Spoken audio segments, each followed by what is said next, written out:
Marcelo Celo Silva se movia entre a penumbra e o cheiro de desinfetante velho do Hospital Souza Aguiar, no Rio de Janeiro. Aos 34 anos, a vida o havia forçado a adotar uma rotina tão inflexível quanto o cinto tático que usava. Ex-paraquedista do Exército Brasileiro, com missões internacionais que ele preferia enterrar debaixo de anos de silêncio, ele agora era apenas um segurança noturno. O uniforme escuro, a lanterna pesada na mão e as rondas programadas eram sua armadura contra o caos. Um caos que ele conheceu muito bem na linha de frente e que o tinha atingido em casa, quando sua ex-esposa, Patrícia, decidiu que não queria mais ser a mulher de um soldado sempre ausente, abandonando-o com a filha pequena. Marcelo havia voltado para o Rio com o coração estilhaçado e uma bebê, Sofia, que agora tinha 6 anos. Deixou o exército. Sua vida era uma equação simples e amarga. Trabalhar enquanto Sofia dormia, dormir enquanto Sofia estava na escola e dedicar as tardes inteiras a ela. Não havia espaço para imprevistos, muito menos para drama. Ele já havia esgotado sua cota. Era uma madrugada de novembro, e a chuva caía com a fúria de um temporal de verão, ameaçando afogar a cidade. Eram quase 6 horas, e Marcelo acabara de sair do turno. Atravessava o bairro da Lapa, conhecido pelos seus arcos históricos e pela sua vida noturna vibrante, que agora parecia apenas suja e abandonada sob a água. Não era o caminho mais seguro, mas era o mais rápido. Ele queria voltar antes que Sofia acordasse de algum dos pesadelos noturnos que ela tinha com frequência. Enfiou-se num beco estreito, um atalho escuro ladeado por lixeiras transbordando.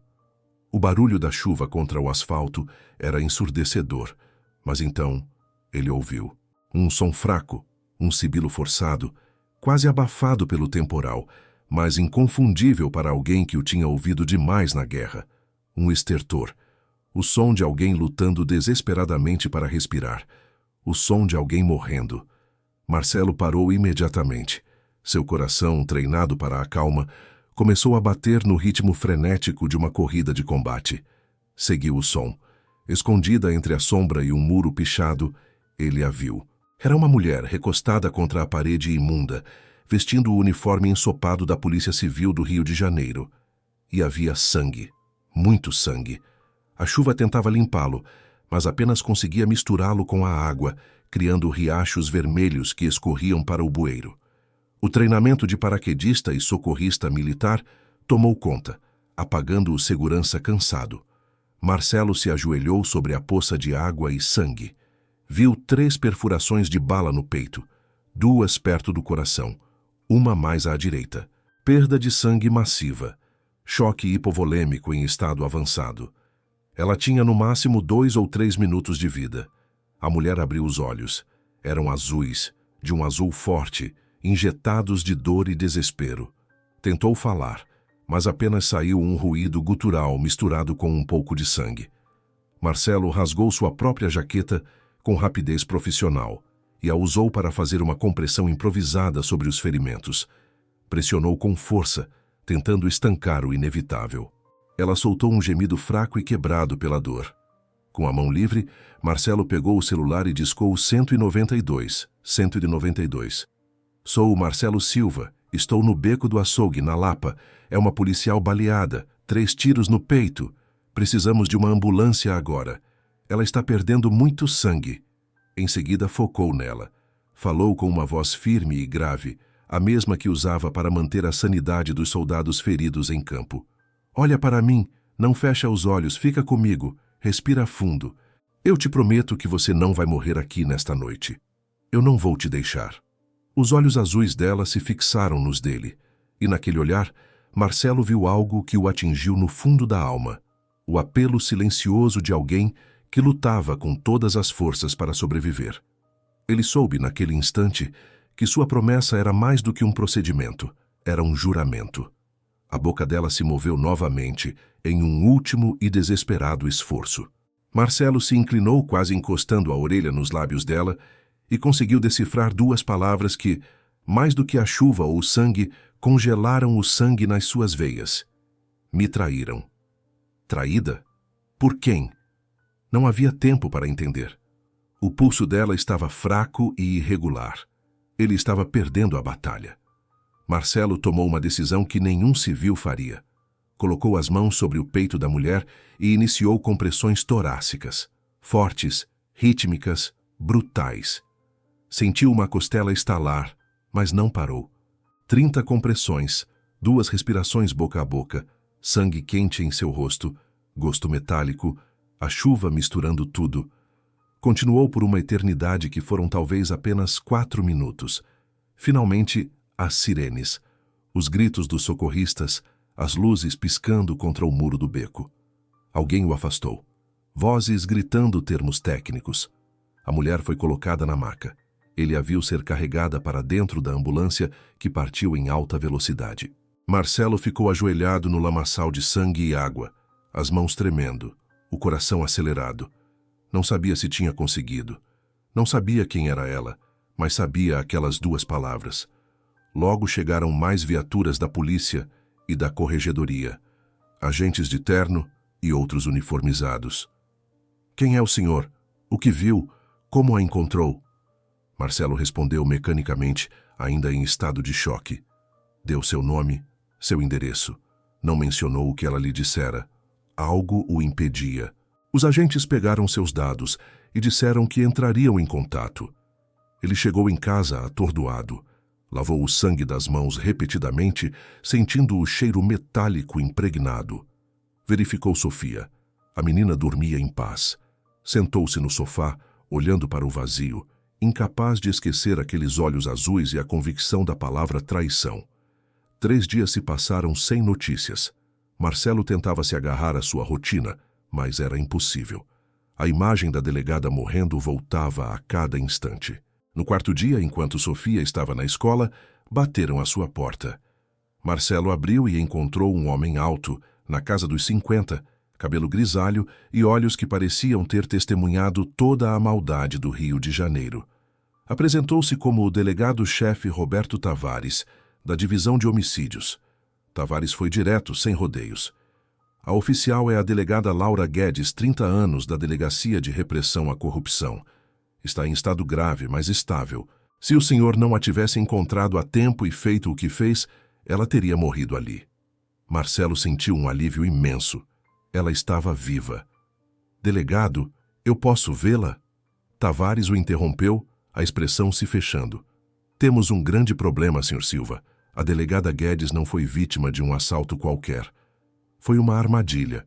Ela estava investigando uma rede de corrupção que chegava a gente grande nas cúpulas da nossa própria polícia. Queriam calá-la. Tavares o encarou. E é por isso, senhor, Silva, que eu preciso falar sobre o senhor. O senhor é um ex-militar com treinamento de elite. Não tem vínculos com o crime nem com os corruptos. O senhor é a única pessoa civil que sabe que ela sobreviveu e o único em quem posso confiar. Marcelo sentiu um arrepio. Estava envolvido em algo muito maior do que imaginava. O que o senhor quer, delegado? Perguntou Marcelo tenso. Tavares encostou-se no batente da porta. A delegada Guedes terá alta em 1 semana. Ela não pode voltar para casa. Quem atirou nela ainda está solto. Se souberem que ela sobreviveu, vão tentar terminar o serviço. Preciso de um lugar seguro, discreto, com alguém que saiba cuidar dela sem levantar suspeitas. Preciso que o senhor abrigue uma testemunha-chave que altos oficiais da minha corporação querem morta. Marcelo olhou para a foto de Sofia na sala. Abrigar uma delegada ferida que era um alvo em potencial com sua filha de 6 anos na casa era uma loucura. Mas ele lembrou do olhar de Laura e da palavra traição. O que devo fazer? Perguntou Marcelo, aceitando o fardo. Apenas cuidar dela, fazer os curativos e manter a boca fechada, disse Tavares. Em troca, compensação generosa e a proteção mais discreta que eu puder oferecer.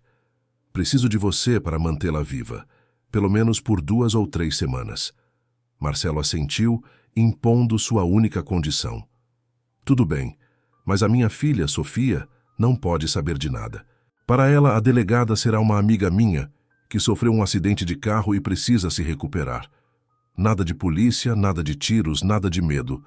Tavares apertou sua mão. Feito. O drama, Sr. Silva, está apenas começando. A casa de Marcelo cheirava a pinho e desinfetante, um esforço inútil para disfarçar o cheiro de medo que pairava no ar. 4 dias após a visita do delegado Tavares, a vida de Celo havia virado um segredo de alta segurança.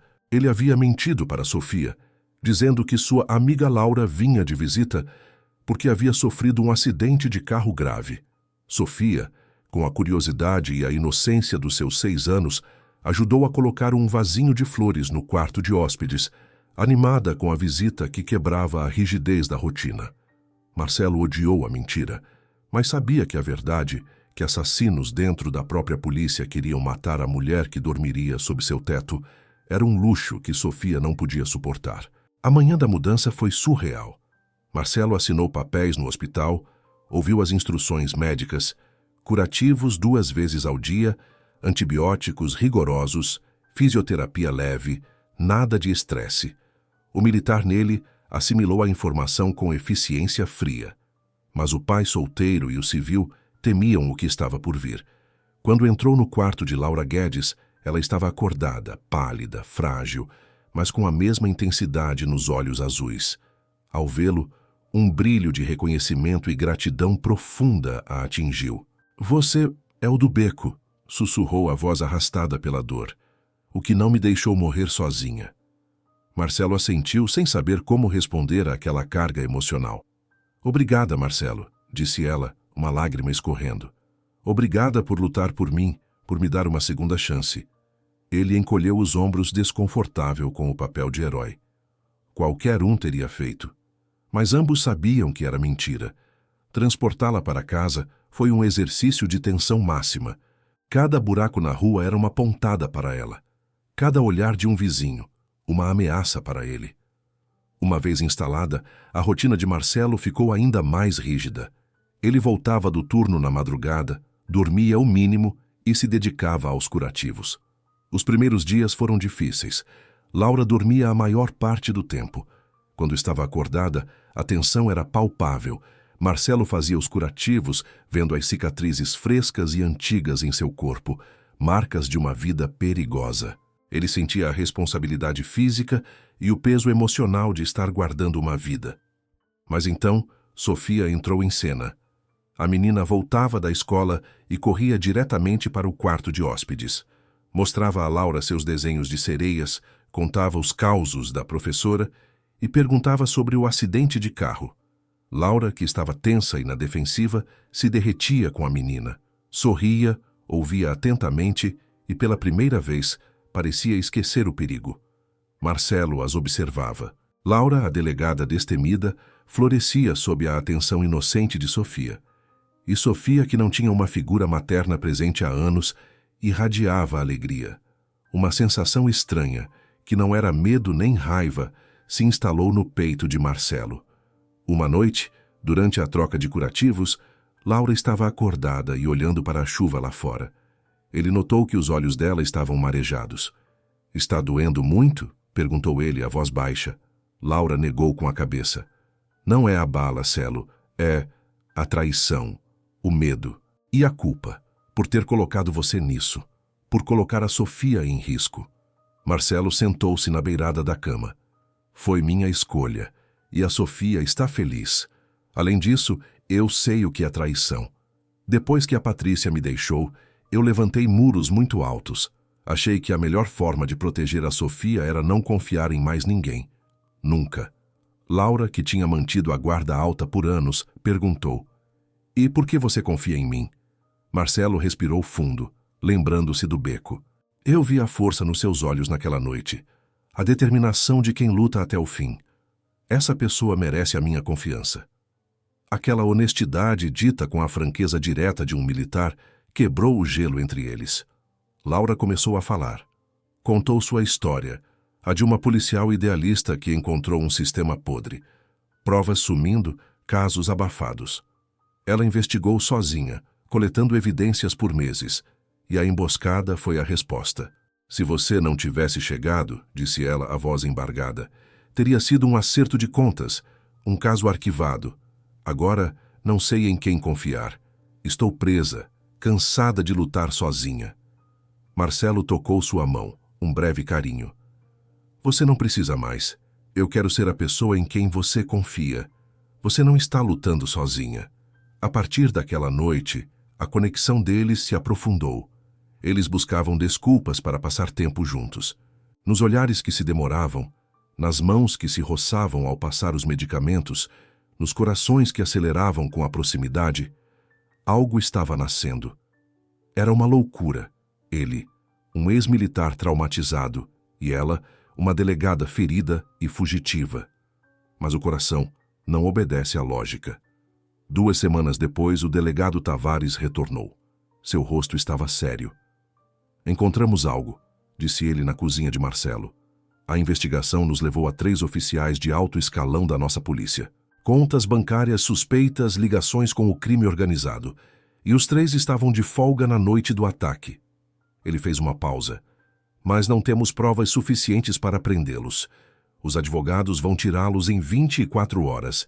Precisamos do que a delegada Guedes escondeu. Laura, sentada na sala, olhou para Marcelo. Ela hesitou. Estava apavorada com a ideia de colocar a família de Marcelo em risco novamente. Marcelo a olhou de volta, encorajando-a a terminar a luta. Laura respirou fundo, recuperando a voz de delegada.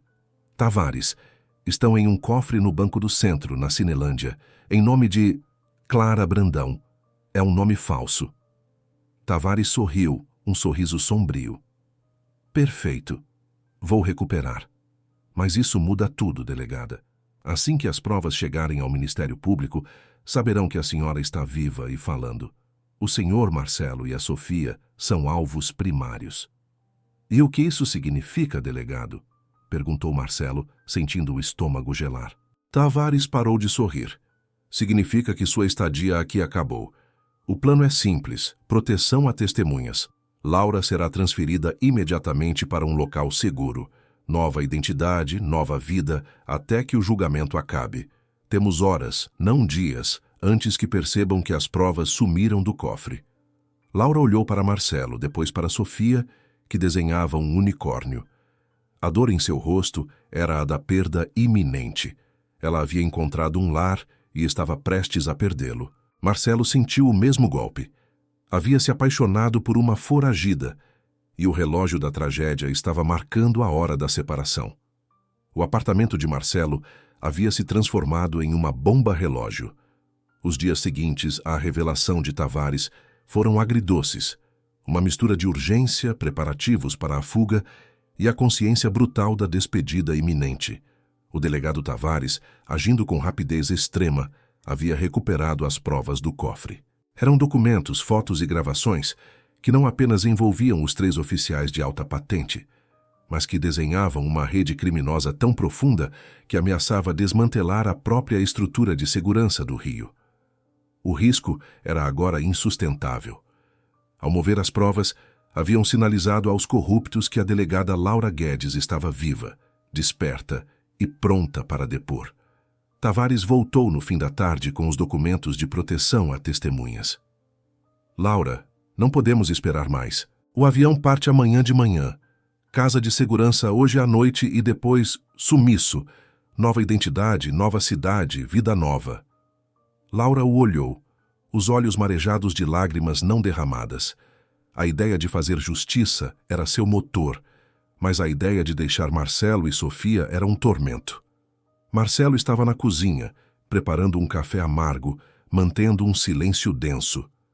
Tavares se despediu para coordenar as prisões dos primeiros envolvidos, deixando Laura e Marcelo sozinhos com a separação inevitável.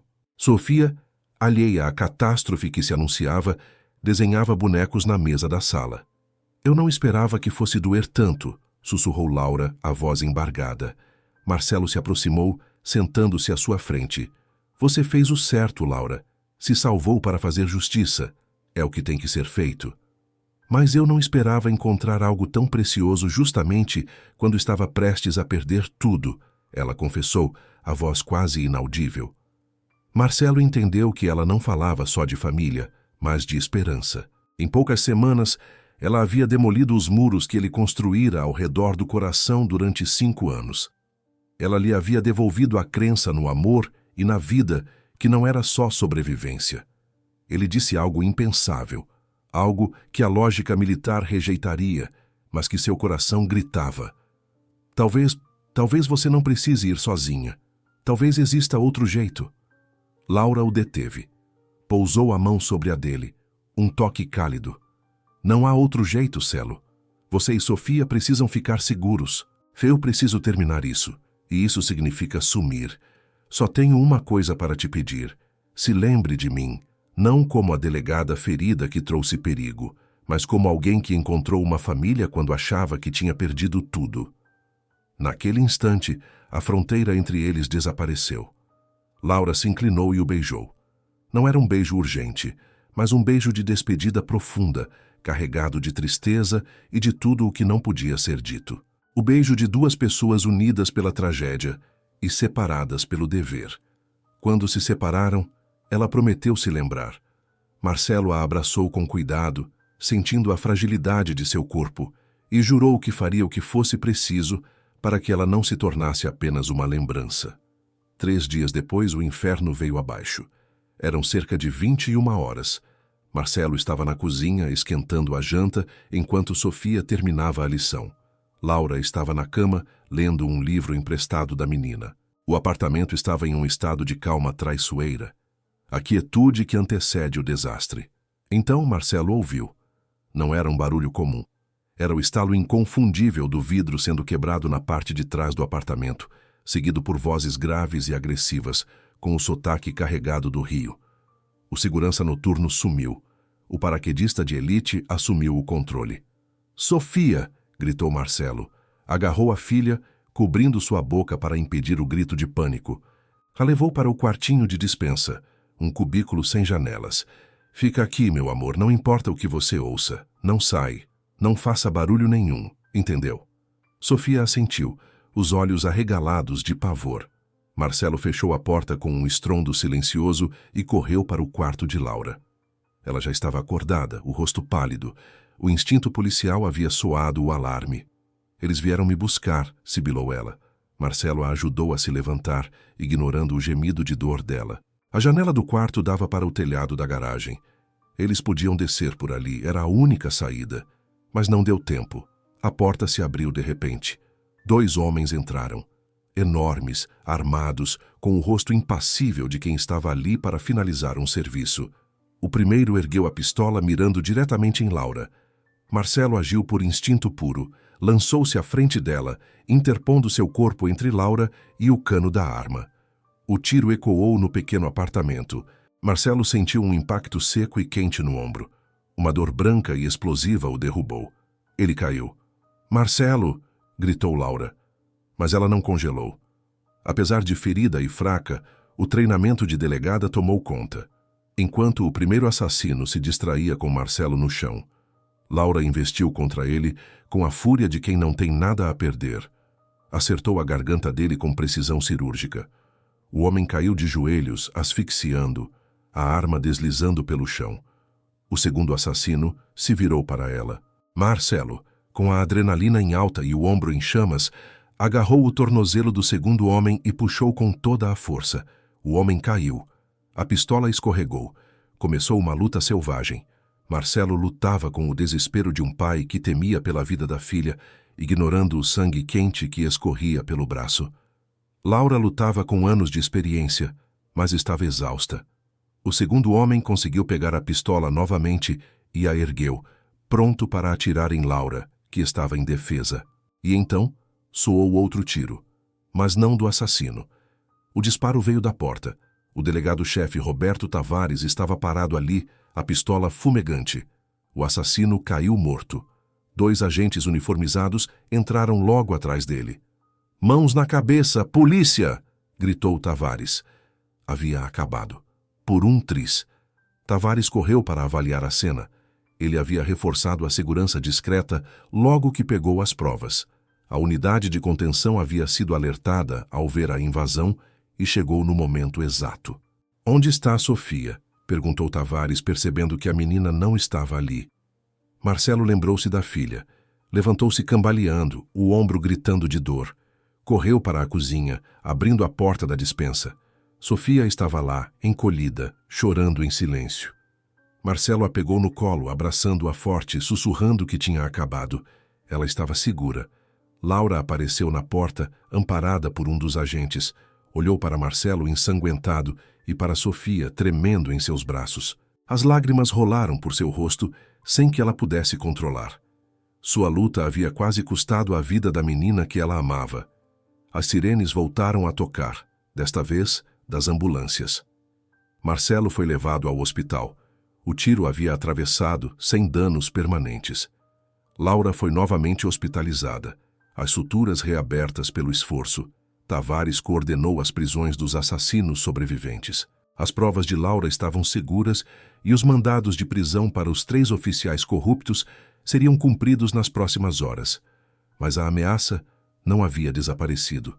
Os corruptos sabiam quem era Marcelo Silva, sabiam onde ele morava e sabiam que Laura Guedes estava disposta a ir até o fim.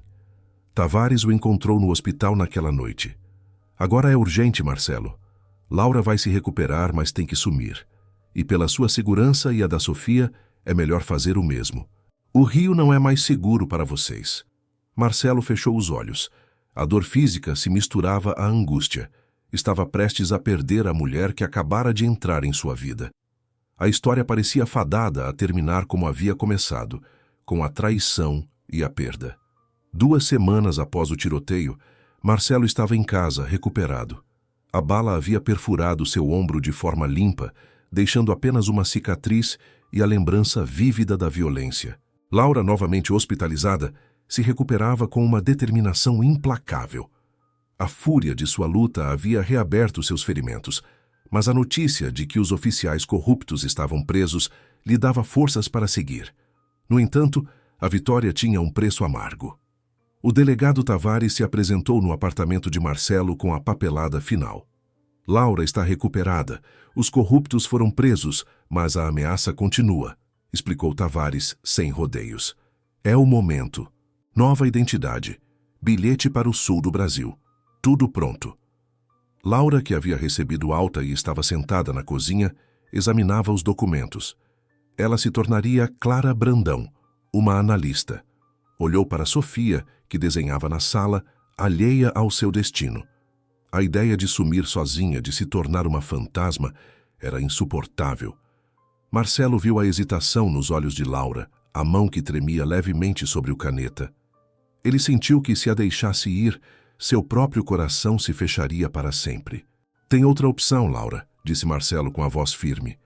Ele se ajoelhou na frente dela, ignorando o delegado Tavares. Você não vai fugir sozinha. Tavares olhou para o teto, exasperado. Marcelo, por favor, é irregular. Você tem uma vida, uma rotina, uma filha que precisa de estabilidade. Eu não posso garantir a segurança dos 3. O senhor não está entendendo, delegado, retrucou Marcelo, focado apenas em Laura.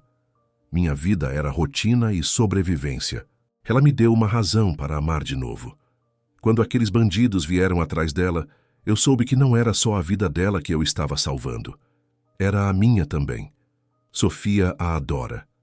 Eu a amo. O que temos é maior do que qualquer ameaça aqui no Rio. Se tem que fugir, vamos juntos. Laura levou as mãos ao rosto, as lágrimas finalmente escorrendo, misturando amor e medo.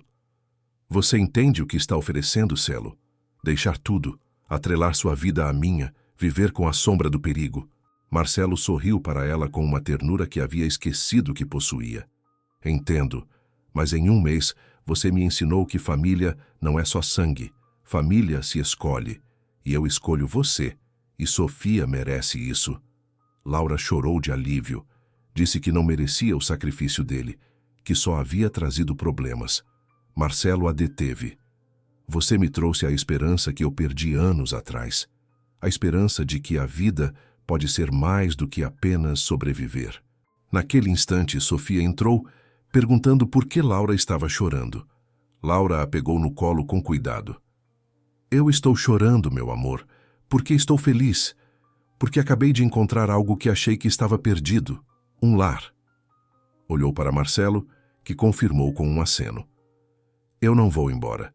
Nós vamos todos juntos, como uma família.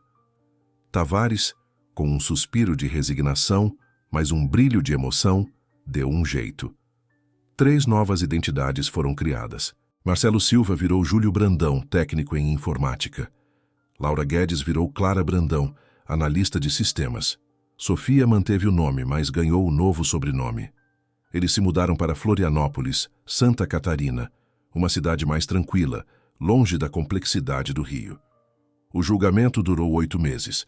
Laura, agora Clara Brandão, testemunhou de forma remota, em segurança.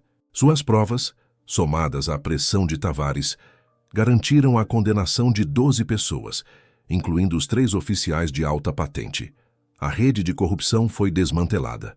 A verdadeira vitória, contudo, estava longe do tribunal. Estava na pequena casa em Florianópolis. Júlio encontrou trabalho em um hospital local, usando sua formação em medicina de combate. Clara, não podendo mais ser delegada, abriu um estúdio de defesa pessoal para mulheres. Sofia florescia, com 2 pais que a amavam e protegiam. Nas noites tranquilas, após Sofia dormir, Júlio e Clara se sentavam na sacada. Falavam sobre o caminho impossível que os havia levado até ali, de como a noite terrível no Beco da Lapa os uniu. 1 ano após a mudança, Júlio e Clara se casaram. Não pelos documentos falsos, mas por amor. Uma cerimônia simples na praia, com Tavares fazendo a viagem para ser a testemunha. Sofia foi a daminha de honra. Durante os votos, Clara olhou para Júlio. Já há 1 ano, disse a voz embargada. Eu estava morrendo em um beco no Rio, mas um homem com um coração puro me trouxe de volta à vida. E no processo, ele trouxe a si mesmo de volta. Agora temos uma segunda chance e vamos honrá-la todos os dias, amando e construindo a família que merecemos. Júlio a beijou enquanto Sofia a aplaudia. E naquele momento, olhando para a mulher que amava e para a filha que adorava, ele entendeu. Às vezes, o maior heroísmo não está em salvar vidas em combate, mas em abrir o coração para o amor. E às vezes, a melhor família é aquela que escolhemos construir nas cinzas de tudo o que perdemos.